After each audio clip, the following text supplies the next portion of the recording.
ცხოვრების ბოლომდე მოდელი ვარ. აგრესიულ სექსუალობას კი არ გულისხმობ. ორსულად რო ვიყავი უკვე ცნობილი. და მდიდარი ქმრის ყოლა. აი ამ ტკივილს თუ ვერ გადაიტან, კრესტი, ფემინისტი ხარ? საერთოდ მე არ მიყვარს სკანდალები.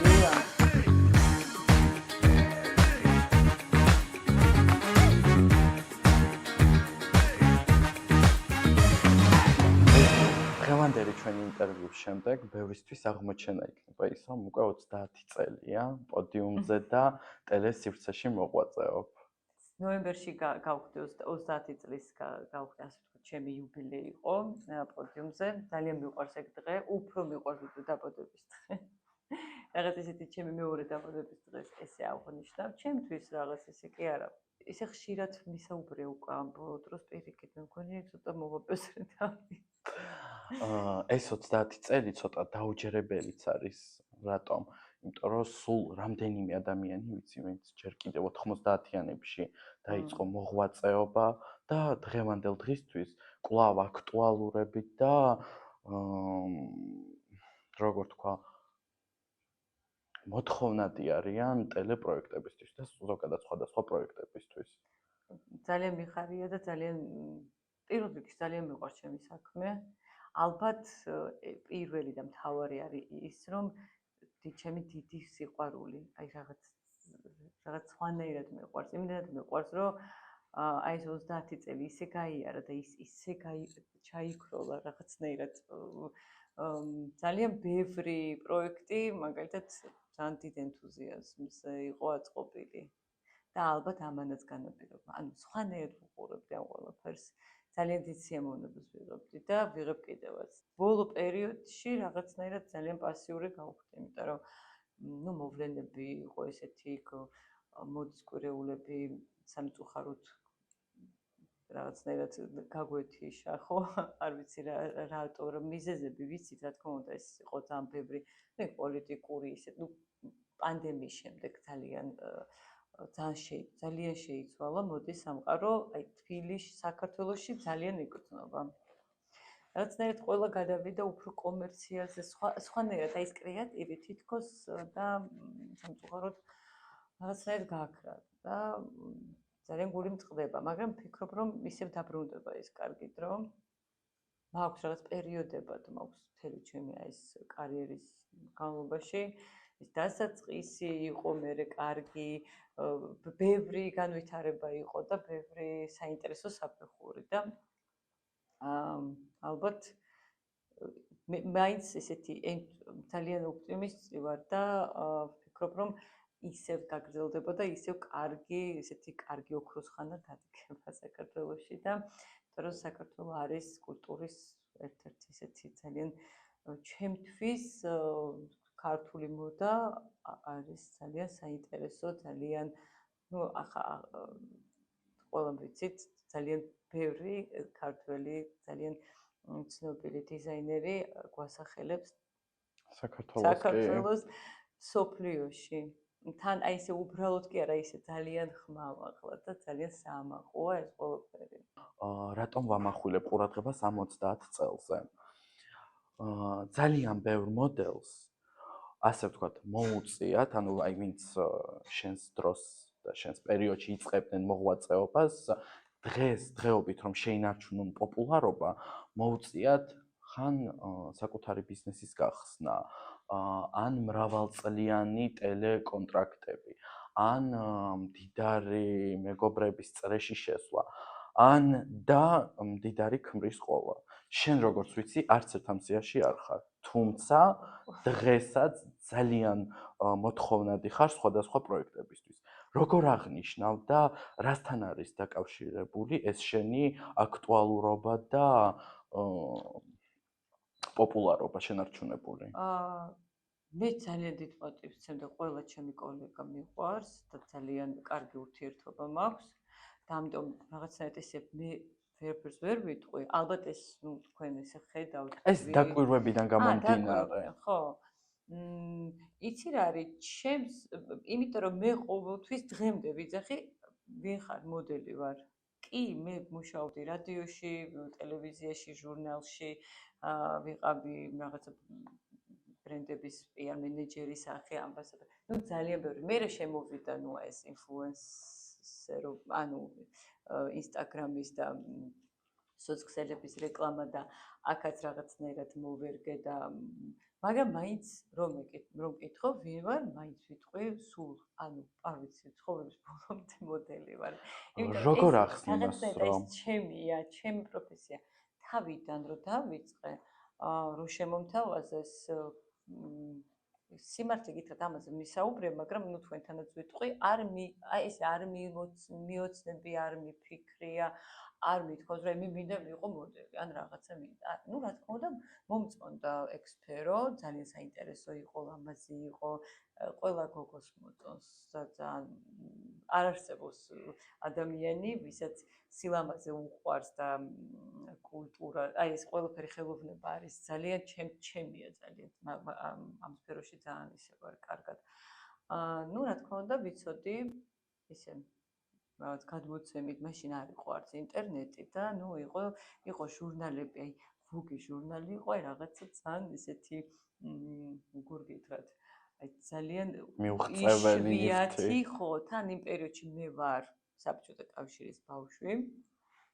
მაქვს ესე რამოდენიმე ის არის, ხო იცი? მახსოვს საბჭოთა კავშირიც კარგად მახსოვს. მერე უკვე ასე ვთქვათ, პერესტროიკაც კარგად მახსოვს და ანუ ეს მერე უკვე ომი და ომის შემდგომი პერიოდი. აი ეს იმდენი პერიოდი გამოვიარე უკვე 48 ხმები და რომ ვიხსენებ, ვფიქრობ რომ ძალიან ბევრი საინტერესო თავისი პანდემიით, რა ვიცი, ყველაფრით, აი ძალიან საინტერესო ვფიქრობ, ძალიან საინტერესო ისტორია გვაქვს ჩვენ და თუმცა ძალიან საინტერესო რა მძიმე და მაგრამ იცით რა, თუ არ იქნება მძიმე და არ იქნება საერთოდ რაღაცას რო აკეთებ, ეხა ისტორიას არ ვიხები უცხოთ, ეხა მე მიყვარს უბრალოდ გადასვლა რაღაც თემებზე. რამეს რო გინდა რომ მიაღწიო, უნდა ცოტა იწვავო. აი როგორც ჯიმში ხო დადის ხალხი, რომ თქვათ კუნთები დააყენონ ან რაღაცა ფორმაში მე მით უმეტეს. ხო. აი ნუ ეს მაგალითი, მოდი პარალელი გავყოლოთ, ხო? იქ დავდივარ, ანუ მე არ დავდივარ, მაგრამ ნუ ის ადამიანები, ვისაც უნდა, ვისაც აქვს ეს დისციპლინის შეგრძნება. აი ეს უნდა, ხო, რომ თქვათ აი ფორმაში მოვიდეს. და ამისთვის ერთ დღეს ხო, პირველ დღესვე ხო ვერ, ანუ ფიზიკურად ვერ გააკეთებს ამას. ამისთვის არის საჭირო რაღაცა პერიოდი, თვეები, მერე რო ივარჯიშებ, ხო ყველაფერი გტკივა, ანუ რა აი ამ ტკივილს თუ ვერ გადაიტან, ანუ ვერ იგრძნობ ტკივილს, იმ კარგს ვერ რაღაცნაირად შეიგრძნებ. ხო, აი ეს მომენტი. ნუ როგორც არის ახლა ყველა ან გავიხსენოთ ჩვენი ფოლკლორი, ანდაზები და იქაც არის, ხო, ჯერ მწარე და მერე ტკბილი, ხო, აი ეს აუცილებელიც არის. მე არ ვიცი, როგორ გამოვიდა ისე, მაგრამ მე არავის არ ვედრები, ამიტომ თქვი ეს ჩემი კოლეგები არიან და ძალიან დიდი პატივისცემით ვარ, არ ვიცი ხა, ნუ გაჩნი ხა ვის როგორი წავიდა მის მათი ხო კარიერა. ეხაც არიან გოგოები ჩემი პერიოდის, რომლებიც კვლავ არიან აქტუალურები, მაგრამ ისინი უფრო რაღაცნაირად თითქოს აი სხვა ნიშა დაიკავეს, აი რაღაცა მოდელობიდან თითქოს გავიდნენ. აი მაგას ვამბობ, რომ აი ზოგს ბიზნესი აქვს თავისი. აი არა სულ რო ბიზნესი გავაკეთო, არ ვიტყვი რომ მე ვარ ყოველფილი მოდელი. მე ვარ მოდელი, აი ეს არის. არა, დარწმუნებული ვარ, რომ ისინიც საუბრობენ, რომ მოდელები არიან, მაგრამ აი რომ დარჩენილიყვნენ, აი მაგალითად, რომ თუნდაც ყველაზე მარტივი დაპატიჟონ სტუმრად რომელიმე შოუში, ხო? ეს შესაძლებლობა, ხო, რომ შეინარჩუნებინათ, მოუწიათ საკუთარი ბიზნესის გახსნა და შემდეგ რამე PR კამპანიის მიზნით რაღაც სხვადასხვა ცნობილი სახეების დაპატიჟება. ან ტელევიზიაში მუშაობენ უკვე აი 20 წელი, ხო? ანუ აი არიან ასეთი გოგოები, ვინც იყვნენ მოდელები ადრე. ხო, მაგრამ ნახე, შენ რაღაც პერიოდები გქონდა ხოლმე, ხო? აი იყავი ტელევიზიაში არის. კი, და აი ესენი აი მრავალწლიანი კონტრაქტები აქვთ. და აი მაგას ვამბობ, რომ ყველა მოდელმა იპოვა რაღაც თავისი ხრიკი. თუნდაც ნუ აი რა ვიცი, მე ვიტყვი, რომ აი მდიდარი ქმრის ყოლაც ძალიან ბევრს დაეხმარა ამ სოციუმში დარჩენილ იყო როგორც მოთხოვნადი პერსონა საქართველოში. და ეგ მაინტერესებს, აი რატომ შენ არ ეკუთვნი არც ერთ ამ სიას, მაგრამ მაინც ხარ პოპულარული. როგორ შევინარჩუნე? აი მაგას ვიძახდი, მე არ ვიცი როგორ შევინარჩუნე. არ გიფიქრი ამაზე? არა, იმიტომ რომ მე ვფიქრობ, აი ხა რომ დავფიქრდი, ხა პირველად ვკითხე ესეთი რაღაც. პირველად დავფიქრდი რანაირად ხო რომ მიხსენი, ხა უკვე დაახლოებით ხვდები რას მეკითხები. იცი რა არის? აი მაინც ვიტყვი, ჩემი ძალიან დიდი სიყვარული, ჩემი საქმის მიმართ, ჩემი შრომის მოყვარეობა და ძალიან დიდი ენთუზიაზმი. ეჩის ინტერვიუში აღნიშნე თვით კრიტიკა ჩვევია. რა თქმა უნდა, ყველას უნდა გქონდეს საუცილებლია. მე ეხლა გეტყვით, თვით კრიტიკა ეს აუცილებელია, ეს თვისება უნდა გქონდეს, ეს უნარი უნდა გქონდეს ყველას. იმიტომ რომ ეს თუ არ გექნება, ვერ განვითარდები. თვით კრიტიკა და კიდე აი ის თვით ის მიყვარს კიდე. ჩემ თავს რომ კი არ დავსინი, მაგრამ აი რაღაცნაირად რომ თვით ირონია და თვით ხუმრობა მიყვარს რაღაცნაირად ჩემ თავზე. თვით კრიტიკა ყოველდღე მაქვს. სარკეში რო ვიყურები. მართლა? რა თქმა უნდა. მან არ არის მომწონს თუ არა. ვუყურე აი ნახე როგორ არის ის არ არის როგორი კანი მაქვს ან როგორი ცხვირი მაქვს ან ტუჩი ან ასეში არა როგორ გამოვიყურები არა რა ემოცია მოდის იქ სარკეში თვალები თავია თვალები ჩემთვის მოდელისთვის ზე პროფესიულად რო წავიდეთ ეს იქნება ფოტო ეს იქნება პოდიუმი თუ არ ვიცი ნებისმიერი ჩვენი ასე ვთქვათ მოქმედება და მუშაობა ეს არის თვალები. თვალები არის ჩემი მთავარი ინსტრუმენტი, იმიტომ რომ თვალებით მე ვყოფი მთელ ისტორიას, მთელ ემოციას და ყველაფერს. რა განაპირობებს ადამიანში თვითკრიტიკას? შეიძლება ვთქვათ, რომ მაგალითად ბავშვობაში დააკლდა ადამიანს ქება. არა, პირიქით. ნახეთ როგორ არის მე არა ეს ჩემი დაკვირვებიდან გამომდინარე. ქება არ არის აუცილებელია კი რა თქმა უნდა შეგაქო მაგრამ რესაფუძველზე გაქებენ უბრალოდ ხარ შეგაქებენ ვირა კაი გოგო ხარ მაგრამ ამასაც აკეთებენ კი ეხლა მე მაგალითად ფიქრობ რომ არა უნდა მოემფერო მოფერება სხვა არის ჩემი საყვარელი ჩემი ლამბადი ჩემი ნიჭიერი აი ესეთი შენ როგორი ბავშვი უნდა ძალიან კარგი საყვარელი იცი რა ეხლა რომ ვიქნებ თქვა გაგიცინება ჩემი არის მაგალითად ძალიან ესეთი ეს სხვა დედებისგან თქვა აი მახსოვს ჩვენებებს ხო ყველა რომ ვიკრათ არაშთა ყველა უირა კაი კარგი და აი რა ვიცი აი არ სულ ვეუბნები და მე მგონი ოსკარი რომ მივიღო მაშინაც არა არ გაგიტანდება აი რაღაცნაირად თითქოს ის ხონდა არასაკმარისია ხო მაგრამ ეგ სოფტვერს ძალიან კარგი იმიტომ რომ მე მაქვს ეგ თვისება მე მაქვს იმიტომ რომ არაფრით არ ყვაყოფილდები დამთავრდა ჩვენება სულ აი ფილმას და ძალიან აპლოდისმენტს ფსიქოლოგია არა პირიქით ეს ჩემს შემთხვევაში მასე არის და ჩემს სულოვნები და ერთხელ მაინც მაკეთ ხო კი შეგაქებს მაგრამ სხვა რამეს აი ეს შენში არ განაპირობებს შემდეგ რომ ხუთოსანის სინდრომი გაჩნდეს არა რომ მაგალითად ყოველთვის ვიღაცას უთქიცებდა რომ უფრო და უფრო კარგს უფრო და უფრო მაგარს მიაღწევდა ეს არის ზუსტად ესეთი უმტკიცო არაფერს არაფერი არ უნდა უმტკიცოთ მე მაგალითად რომ დავამთავრებ თქვა ჩემს მუშაობას დაუშვათ აი ჩვენება დამთავრდა. ძალიან ბევრი კომპლიმენტი მივიღე, ბევრი კაი შეფასება მივიღე.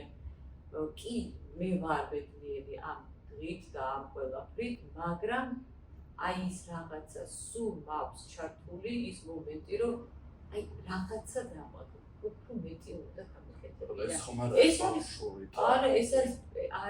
პროფესიონალიზმის მთავარი თვისება, რომელიც ჭირდება ნამდვილ პროფესიას. ხშირად ახსენებ ბუნებრივობას და გულწრფელობას, რომ ამით ამაყობ და ძალიან ისეთი ხარ ნამდვილი და უფრო ორგანული. თუმცა აი გეტყვი და მიხვდები რას გულისხმობ. თუმცა აი კრისტი საუბრის დროს და კრისტი სოციალურ ქსელებში არიან აი ორი რადიკალურად განსხვავებული ადამიანი. არ ვიცი, ხა ძალიან საინტერესოა აი ასე ვთქვათ, ხალხის დანახული ხო, აი თქვენ მაგალითად აი როგორ ხედავთ?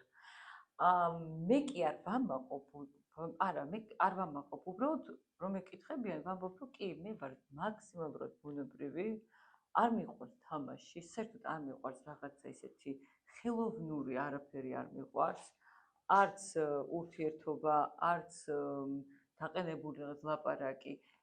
ახლა დღეს რო საუბრობ, ეს ყველაფერი არ არის რაღაცნაირად იმაზე კი არ ვფიქრობ, როგორ უნდა ვისაუბრო. როგორც არის, ისე ვსაუბრობ. აი გულიდან რაც ხო, მოდის, რა რასაც ამბობ. ჩვეულებრივად, უბრალოდ ამ ყველაფერს აქ ხო არის რაღაცა უნარები, რაც გაგვაჩნია ყველა ადამიანს. ვიღაცას შეუძლია ამის გაკეთება, ვიღაცას არ შეუძლია. და გეტყვი რას ბუნებრივობა, რაში გულისხმობ? გულისხმობ, ანუ ვიზუალური აი შევადარე შენი აი მაგათად ახლა ჩვენ საუბრობთ და აი როდესაც ვემზადებოდი ინტერვიუსთვის გავიგე შენგან რომ ძალიან გიყვარს ჭურჭლის რეცხვა, ძალიან გიყვარს სამზარეულოში ფუსფუსი და ძალიან გიყვარს ზღაპრების კითხვა. თუმცა როცა ვიღებ ტელეფონს, ვხსნი ინსტაგრამს, ხვდება ქალი, რომელიც აქტიურად ასხივებს სექსუალურ ენერგიას, თავის პოზებით, თავის წარმოგიდგენი როგორ რეცხავ ჭურჭელს. კი, მაგას ვამბობ, რომ შეიძლება ბევრისთვის ეს იყოს ცოტა დისონანსი. მე მახსოვს პირველად ძალიან დიდი ხნის წინ, ალბათ 20 წლის წინ რუსთავიურს რაღაც გადაცემაში გადავიდა, სადაც ისეთი აი სახლში როგორი ვარ და მახსოვს რომ გავრეცხე ჭურჭი, იმიტომ რომ ყვებოდი რომ მიუყვარს, მაშინ გავრეცხოთ, ну გავრეცხე და ძალიან ბევრი კომენტარი იყო, ანუ მახსოვს Facebook-ში და ეს 20-ის არის იყო, რამდენი წლის წინ იყო, აღარ მახსოვს. ну ალბათ 15-ის. და იყო კომენტარები ფორუმზე, რომ ესო დადგმულია, მოიგონეს ვითომ რატომ ჭირდება ხალხი. აი ზუსტად მაგას ვამბობ, რომ ინახე კრისტი კიფშიძეს, რომელსაც ჩვენ ვხედავთ ტელევიზიაში, როდესაც პოზიორობს ან თავის ფოტოებს, ან თავსაც შენი პოზები, შენი ჩაცმულობა, აი არის აგრესიულ სექსუალობას კი არ გულისხმობ რაღაცას, ანუ აი ზოგადად ესეთი პიკანტური სექსუალური ენერგია მოდის შენ სოციალურ ქსელებიდან. და აი მაგას ვამბობ, რომ ეს ადამიანი მე ვხედავ, რომ ჭურჭელს რეცხავს, თუმცა მჯერა რომ ჭურჭლის რეცხვაც გიყვარს. რაღაცებს ზოგჯერ არის ჩემს სტორიებში, მაგალითად შემის ვთქვათ რაციონი ან რაღაცნაირად აი თავს ფუსფუსი არ დამიტი, იმიტომ რომ ძალიან არ მიყვარს ზედმეტად რომ აი რაღაც ესეთი სახლური და ანუ შიდა სამზარეულოს ნუ აი რო შემოუშვა ხალხი ზედმეტად. მიყვარს ხო ამის გადაღება არ მიყვარს, მაგრამ აი ცოტას ვაღებთ კარებს, ასე ვთქვათ. ხო, ყველა ვირჩევთ იმ რაოდენობას. ბევრი იღებს მსგავს კონტენტს, რომ უფრო მეტი ნახვა კონდეს და იმისთვის კარგი ხო იმპრეშნისთვის, მაგრამ მე მაქვს რაღაცა ჩემი ჩარჩოები. ყველა ადამიანი მოდი შევთანხმდეთ, რომ თავისი ჩარჩოებით თვითონ ქონის ჩარჩოს და თვითონ აკეთებს ამას. მე მაგალითად ჩემი ჩარჩოები რა თქმა უნდა მაქვს. და მაქვს რაში გამოიხატება? ну აი მაგალითად მე არ მიყვარს საუბარი პირადულზე, აი ესე ან ინტერვიუს დროს და არასდროს ну ალბათ ადრე სადღაც ესე ბავშვობაში მიმეცია მსგავსი ბავშვობას გულისხმობ, ну აი უფრო ახალგაზრდობას მიმეცია ესეთი ინტერვიუები, სადაც მისაუბრია თქო რაღაცა გრძნობებზე, მაგრამ ეს იყო და იმის მერე აღარ მივხვდი რომ არ უნდა ვისაუბრო და არ უნდა ეს პირადი ცხოვრება, იმიტომ არის პირადი, რომ მხოლოდ შენი არის. ანუ მხოლოდ შენთვის არის და ნუ ეგ შეიძლება გაუზიარო ძალიან ახლო მეგობარს, უბრალოდ რაღაცა გაუზიარო. აქ მარტო რაღაც სულზე კი არ არის, კარგიც რა, კარგი რაღაც რამე რო გიხარია და გაუზიარებ. ხო, მიყვარს ესეთი ცოტა დამალვა არა, მაგრამ აი არ ვიცი, რაღაცნაირად ზოგჯერ არის სიტუაციები, რომ სულაც არ მინდა რომ ეს სადღაც გაჟღერდეს ან დაიწეროს ან გადავიღო და დავდო. ზოგი პირიქით არის, ანუ ხალხი სხვადასხვანაირია. ხო, ყველას თავისი ხო, გზა აქვს და ყველა თავის- თავისებურად კი. ირჩევს. ყოფილა ისეთი მომენტი, როდესაც რაღაცის დამალვა გსურდა და სამწუხაროდ ვერ გამოგივიდა და გაჟღერდა ეს სოციუმში. არა, მსგავსი არ ვიხსენებ. საერთოდ მე არ მიყვარს სკანდალები, ანუ აი არ ვარ ესეთი, არ ვარ ეგეთი ეპატაჟური და რაღაცნაირი ეგეთი ფიგურა არ პიროვნება არ ვარ, იმიტომ რომ რა ვიცი, რაც ვარ ის ვარ, არ მიყვარს, არ შევქმნი რაღაცას, არ მოვიფიქრებ, არ მოვიგონებ, რომ აი ამაზე ააწყონ რაღაცა ამბავი. ჭორები ალბათ არსებობს, არ ვიცი და იყოს პირიქით. რო არ არის, ეგეც უკვე ცუდია. ცნობადი ხალხისთვის ის არის, ხო, ვაი, ესე იგი რაღაცა უინტერესო ვარ. იყოს ეს ჭორებიც, რომელი ჭორი გაიგე ბოლოს შენს შესახებ? არ ვიცი, ვინუ რაღაცა ესეთები გამიგია, რომ აი ძალიან დიდარია და რაღაცა ვილა აქვს და არაფერი ჩვეულებრივი. რაღაც საკუთარი სახლი გვაქვს, კარნერი ვილა არ გვაქვს და ძალიან დიდარიც არ ვარ. დიდარი ვარ სხვა რაღაცეებით. მაგალითად. ნუ აი ჩემი რაღაც ფასეულობები, ეგ არის და ჩემი ოჯახი ვარ დიდარი და ჩემი მეგობრები ძანახობით ყავს და ძალიან მიყვარს, აი ისინი არის, ეს არის ჩემი სიმდიდრე. და ჩემი სიმდიდრე არის ჩემი აი ეს experience-ი, თუნდაც ის 30 წლის არის აი ის რაღაც, ანუ ეს ყველაფერი არის ჩემი რაღაცა ძალიან რაღაცნაირი საკრალური და სხვანაირი. სიმდიდრე კიდე სხვანაირად მესმის.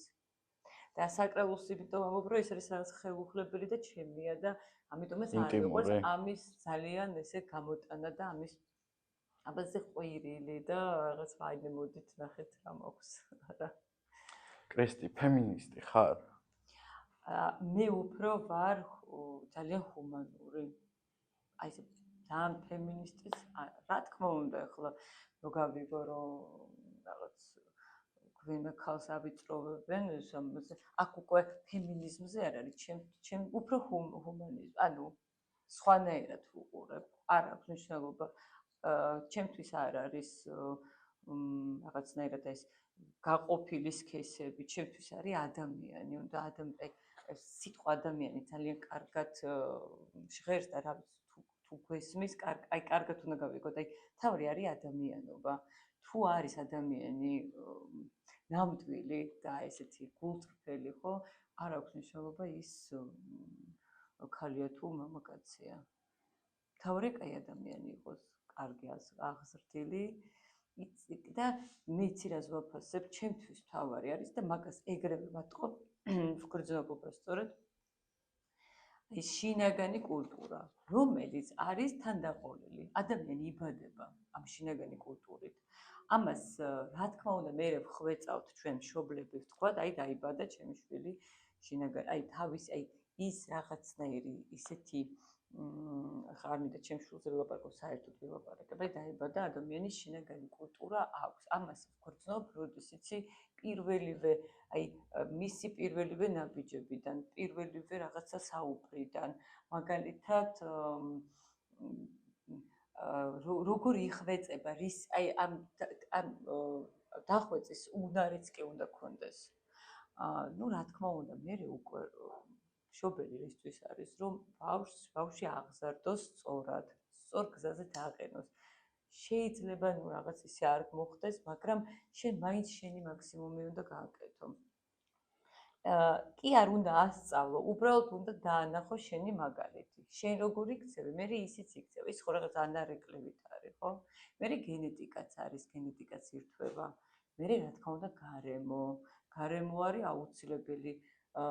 მე არ ვარ ეს ადამიანი, რომელიც რაღაცნაირად კლასობრივად, მაგრამ მაინც უნდა ავარჩიოთ ისეთი გარემო, ისეთი შეუქმნათ კარგი გარემო, რომ კარგ ადამიანებში იტრიალოს, კარგი ემოციები იყოს, კარგი აღზრდილი ხალხი იყოს გარშემო, რომ ეს ყველაფერი რაღაცნაირად ვფიქრობ, რომ ადამიანი პატარაც და დიდიც, ჩვენ ვართ რაღაცნაირად ღრუბლები, სულ ვისრუტავთ ამ ყველაფერს, რასაც სწავლობ, რასაც მე ბავშვი აუცილებლად უნდა ვატარო, ჩემთვის ეს აუცილებელი არის მუსიკის სიყვარული, თეატრის, ოპერის, კინოსი, წიგნების, აი ეს ყველაფერი რაღაცნაირად უნდა შეაყვარო და თვითონაც უნდა წამოყვეს.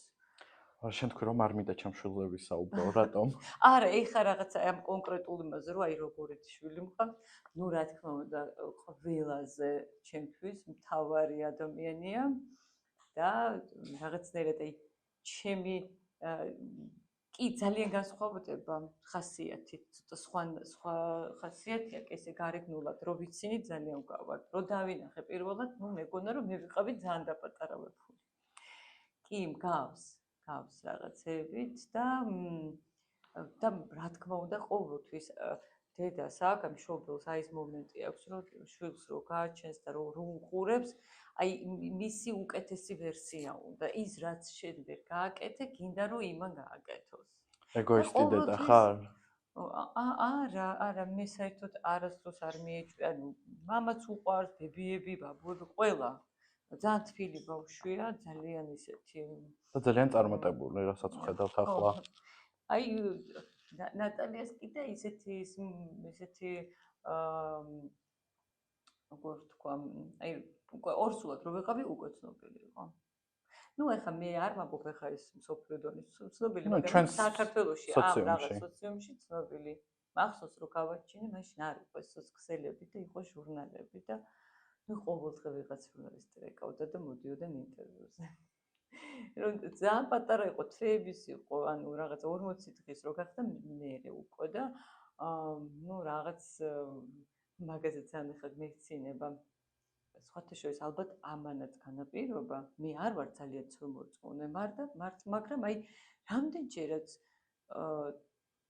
დაიწერა რაღაცა დაიდო ბავშვის ფოტო იმ დღეს სისხლმაი და ბოლოს მივხვდით რომ ანუ აღარ უნდა გვაჩვენოთ ბავშვი საზოგადოებას იმიტომ კი არა რაღაცა შურდათ ამ ბავშვის უბრალოდ ეს თვალს ეძახიან ხო თვალი რა არის ენერგია ხო რაღაცნაირად ეს ენერგეტიკა შეიძლება ვიღაცამ რაღაცნაირად აი წაგართვას ისე აი ის რაც შენთვის ძალიან მნიშვნელოვანია და სხვათა შორის აი ეგ ჩვევაში უკვე რო გადამივიდა რომ აღარ მინდოდა ამ ბავშვის გადაღება და საერთოდ აი ამ ყველაფრის მოყოლა ჩემი პირადი ცხოვრების მე უკვე რაღაცნაირად აი სოციქსელში უკვე რო შემოვედით ხო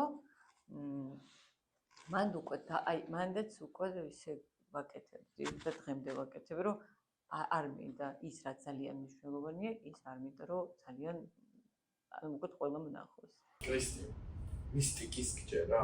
როგორ არა? ყველაფერი არის მისტიკა.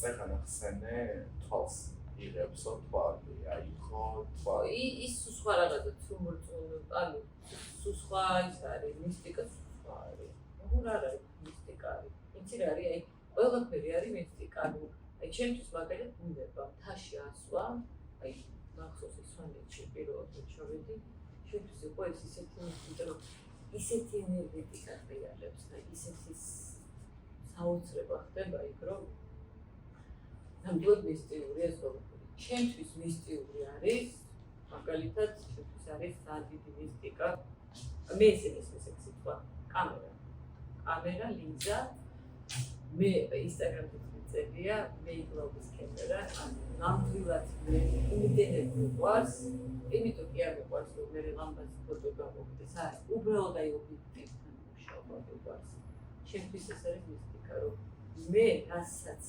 ვაკეთებ რასაც ასე ვთქვათ რა ემოციასაც ვაფრქვევ იმ მომენტში მუშაობის დროს ის შედის ლინზაში და ლინზიდან გადადის უკვე ну რა თქმა უნდა ფირი უფრო მიყვარს ანუ არ დიჯიტალიც მიყვარს მაგრამ აი ფირი კიდე სხვა არის სხვა ემოციას იჭერს და ხო და სხვა არის იმიტომ რომ ციფრული მაინც ცოტა ბრწყინია ჩემთვის და ამიტომ ციფრი იმაზე ვაპარაკოთ ფირზე აი ესეც მისტიკა არის როდესაც მე აი ემოციას იმ რაღაცა განცდას როდესაც ვუშვებ ლინზაში და ეს მე იმ კადრში ხდება და რო ვუყურებ და აი ფოტო ფირება მიყვარს სუნთქავს მართლა მიყვება იმას იმ ემოციას გადმოსცემს რასაც იმ დროს იმ მომენტში ეცდა მომენტი რა ეგ მომენტია ეგ არის იმის მომენტი უნდა დაიჭირო კრისტი, რატომ გკითხე თავიდან ფემინიზმზე და შემდეგ კარგია რომ ახსენე თუ ხედავრო ადამიანი ხდება რაღაც ძალადობის მსხვერპლი და რაღაც სამწუხაროდ ძალიან ბევრი кейსი ვიცით, როდესაც მოდელები ხდებოდნენ ძალადობის მსხვერპლი და ეს ცუდი რაღაც კი ძალიან ყველა პროფესიაში შენს ცხოვრებაში ხო 30 წელი როდესაც ხარ ამ სფეროში უშუალოდ მოდელინგში შენს ცხოვრებაში ყოფილა ძალადობის მაგალითი მე ვფიქრობ რომ ეს მე არ მინდა ვთქვა აი არასდროს არ თქვა რა თქო ხა ვფიქრობ რომ ესეც რაღაც ის არის გააჩნია რა ეს ადამიანი თვითონ ხო იცი იმ ძალადობის მსხვერპლიც კი იმის ცოტა ხა შეიძლება ვერ გამიგონ მაგრამ ის ადამიანი რომელიც ხდება მსხვერპლი ის თვითონ ეძებს იმას იმ თავის მოძალადეს იმიტომ რომ ის იმდენად ეშინია და ის შიშები აქვს ის შიშები მე ამ დესტრუქციაში რო შეყავხარ ხო აი რაღაცნაირად თითქოს იზიდავს ამას როცა შენ ხარ შინაგანად დარწმუნებული არანაირი კომპლექსები არ გაქვს და აი ვერც განაერთო გაგებედოს იმიტომ რომ შენ ხარ ის ადამიანი შენ ხარ პიროვნება რომელსაც ვერც გაგებედა იმიტომ რომ აი შინაგანი მან ძალიან რთული ხა რაღაცნაირი პროცესია ამის ახსნა და შეიძლება ვერც გამიგონი მაგრამ ნუ ეხა ღმერთმა დაუფაროს ყველას ძალადობის მსხვერპლი ვინმე გახდეს ეს არის ძალიან ცუდი ის არის თან არ მიყვარს ეგეთი თემები ნახე მართალი ხარ როდესაც აი შენ უკვე შემდგარი პიროვნება ხარ რთულია რომ ვიღაც მოვიდეს ახლა და ნებისმიერი ძალადობის ჩომდეს მოდით აი ამას ვიტყვი რამე რო იყოს ხო ეს არ უნდა დამალოს და მალე ეგრევე უნდა რაღაცნაირი რეაქცია აი ვისაც არ აქვს ამის შესაძლებლობა ამის ზურგის უკან არავინ არ უდგას რომ დაეხმაროს შინაგანად უნდა იყოს ძლიერი რომ ნუ მოვიდა ვიღაცამ გაწყენინა დაგარტყა ან რაღაცა მსგავსი ხო მოხდა როგორ ამაზე პასუხი უნდა აგოს და ძალიან ბევრი გზა არსებობს რომ ეს ყველაფერი რაღაცნაირად ნუ ძალიან ისეთი თემა არის ჩემთვის ცოტა მინდა რომ უფრო ისეთ დადებით თემებს ნეგატიურია და არ მინდა კრისტი, ერთად შენს ინტერვიუში დავაკვირდი, რომ უხერხულობას განიცდიდი, როდესაც გესაუბრებოდნენ მამაკაცებთან ურთიერთობებზე. შეიძლება ეს დავაკავშირო რაიმე ტკივილთან? აი, შენი სხეული იყო მაქსიმალურად დაბლოკილი. აი როგორც კი დაიწყო ამ თემაზე ურთიერთობებზე და მამაკაცებზე გისვავდნენ კითხვებს, აი ეგრევე მე ვთქვი რომ არა, მე არ ვსაუბრობ ამაზე. ხო და ნუ აი ეგრევე ჩაიკეტე, სანამ შემდეგი კითხვა არ მოვიდა და აი ეგ და მაინტერესა რომ ეს ჩაკეტილობა, ხო, ეს ფსიქოლოგიური ჩაკეტილება აქცევ ყურადღებას. აუცილებლად ეს body language-ი ჩემთვის ძალიან ბევრ ამას მეტყველობს ხოლმე და მაინტერესებს ეს არის რამე შესაძლებელში ტკივილი გამოიწვია? მე არ მქონია ისეთი სასიყვარულო ურთიერთობა, რომელმაც ამეთ ტკივილი მომიტანა. ყველა ურთიერთობის ასე ვთქვათ, ნუ ეხლა ბევრი იყო თუ ცოტა რაც იყო, მე ხარ საკმაოდ დიდი გოგო ვარ უკვე და იყო რამოდენიმე და ძალიან ბოლო დროს რომ მესმის ეგ სიტყვა თქვა, აი ძალიან მადლიერი ვარ. მართლა უნდა იყო მადლიერი. რომელი სიტყვა? აი ეს სიტყვა, რო ამბობენ, აი მე ვარ მადლიერი იმ ურთიერთობისთვის. და რაღაცნაირად თითქოს აი ის დაკარგა, აი ფრაზა თითქოს შემთხვევით რაღაცნაირად დაკარგულია, მაგრამ მაინც გამოვიყენებ. და ვარ მადლიერი ნამდვილად, იმიტომ რომ იმ ურთიერთობებმა რაღაცა მასწავლეს. დღეს რო ესე ვსაუბრობ, რაღაცა დოზით ალბათ იმ ურთიერთობების რაღაცნაირი, ასე ვთქვათ, ნუ აი რაღაცნაირად იმოქმედა ჩემზე და შედეგია. შედეგი არის კი, რა თქმა უნდა. ნახე, მე ვთვლი რომ ცუდმა ურთიერთობებმა და ტოქსიკურ ურთიერთობებმა შეიძლება და აუცილებლად რაღაცას გასწავლიან. რა თქმა უნდა. იყო, რა თქმა უნდა, შეიძლება. აი, ვერ ვიტყვი რაღაცას დღეს, მაგალითად, ხო, ძალიან გულმოვიწყდი, მაგრამ აი, არ მახსოვს არაფერი. აი, ეგეთი რჩევა მაქვს, ეგეთი ვარ, ბუნებ, აი, ნამდვილად ესეთი ვარ. დამთავრდა ხო, ანუ რაღაცნაირად ახლა ფსიქოლოგი რომ გვისმენდეს იტყვის, რომ აი ეს დავიწყებაც, ხო, არის რაღაცნაირად დაბლოკვა ცუდი რაღაცის. ხო, ამას სხვადასხვანაირად იტყვიან. ზოგი იტყვის შეიძლება რომ ამას ბლოკავ, ზოგი შემოთქვას რომ პირიქით წმინდავ. ანუ რაღაცნაირად პირიქით. всё, მორჩა, დამთავრდა, რა საჭირო ამაზე საუბარი. მე არ მესმის კიდე. არ გეკითხები? რაღაცა ძველი რაღაც მაშინ აი ძველ ურთიერთობას იხსენებს, ვერი ვიწყებს, არიან ეგეთები. კი, ძალიან ბევრი. ყველაფერს აქვს დასაწყისი და დასასრული. როცა რაღაცა მთავრდება, რა საჭიროა კიდე რაღაცა აწვალო და კიდე მოდი რაღაც აი ეს დაბრუნება მეც რაღაცნაირად არ მჯერა. შეიძლება ვიღაცას გამოუვიდა, მსმენია, მარტო ესე ვიღაცებისგან კი არა ეს რა ვიცი, რამდენი ფილმია ესეთი და გადაღებული და დაწერილი და რა ვიცი, ძალიან არ არის ესეთი მაგრამ საჩემო არ არის. არ ვიცი, არ მგონია მე ხა რაღაცა დავუბრუნო. ეს ჩემი არ არის, მაგრამ ხო, რაც შეეხება რატო ჩავიკეტე? იმიტომ რომ შინაგანად არ მიყვარს ამ თემაზე საუბარი. და რისგან არის გამოწვეული ეს არ სიყვარული? აი ნახეთ, აი მიზეზი მაინტერესებს. აი ეს ჩემი ის რაღაცა ალბათ ეს მაქვს ეს თვისება, რომ არ მიყვარს საუბარი, აი ეს ჩემი აი რაღაცნაირად რომ დავამთავრებ სულ აღარ მინდა იმას შევეხო. პოლიტიკა მაქვს კიდევ ტაბუ თემა, იმიტომ რომ ძალიან რთული თემა არის და მაგაში უნდა იყოს ძალიან სერიოზულად ჩართული და გარკვეული, ხო, ნუ მე ამის კი შეიძლება რა თქმა უნდა მე ვიცი მე შემიძლია განასხვაო, რა კარგი რა არის სული და ჩემი პოზიცია ყოველთვის მაქვს გამეში, მაგრამ მე ვფიქრობ რომ ეს კიდე ცოტა ისეთი ძალიან ხმა და ძალიან სერიოზული თემა, რომელშიც საერთოდ რაღაცა თუ ისე რა კარგად არ მესმის, ცდილობ რომ არ ცდილობ ხო ავარიდო და მესამე თემა. აი, მოდი ესე ვიტყვი რომ აი არ ვიცი რა რაზე ნახე, ახლა ჩამოთვალე ზუსტად ისეთი თემები, რომლებიც დღესდღეობით საქართველოში არის ყველაზე აქტუალური აღჭურვილობა, რომ გახდეს ეს სულ არის, ხო, პოპულარული ან რაღაც უფრო მეტი მსმენა იყოს შენი, თუნდაც პოდკასტის, შენი სტორის, შენი რილსის ნაყოფი და ასე შემდეგ. თუმცა შენ ამას არ შვები, არც ურთიერთობებზე საუბრობ და არც პოლიტიკაზე. არაფერი, საუბრობ და მაგრამ მაინც მოდაზე ვისაუბრებ, ურთიერთობებზე გილაპარაკე. ურთიერთობებზე ზოგადად ახლა მოგიყვები, როგორ ვინ რამ როგორ მომწონდა ამის მომწონდა. თუმცა რაც მომბულო რომ გებისთვის ეს იქნებოდა საინტერესო. მე არ ვთვლი რომ ეს არის საინტერესო, იმიტომ რომ შენ რაღაც შენ როდესაც ხარ საზოგადოებას ეკუთვნი რაღაცნაირად, ხო საზოგადო, ანუ ხო ვარ ფაბრიკ პერსონა, რაღაცნაირად აი საზოგადოებას მე ესე მოხდა რომ ვეკუთვნი, ხო და ამიტომ მე უნდა რაღაცნაირად ვისწავლო აი ამ ყველაფრის მართვა.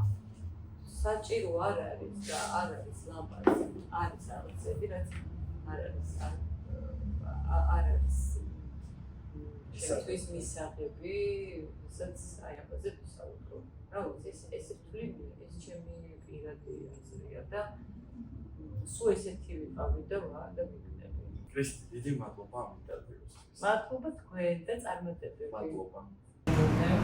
და საინტერესო საუბრები. საერთოდ მიყვარს საუბარი რა არის, ცირცირავი რაღაცები ყოველდღიურად ყველას ადამიანებს და ვინ ახავთ ამ რაღაცებს და გვინდა რომ ყველას გავუზიარო და მიხარია რომ გაგიზიარე შენ და შენ ახლა ყველას გავუზიარე. ნამდვილად მიხარია რომ მოხვედი. მადლობა დიდი.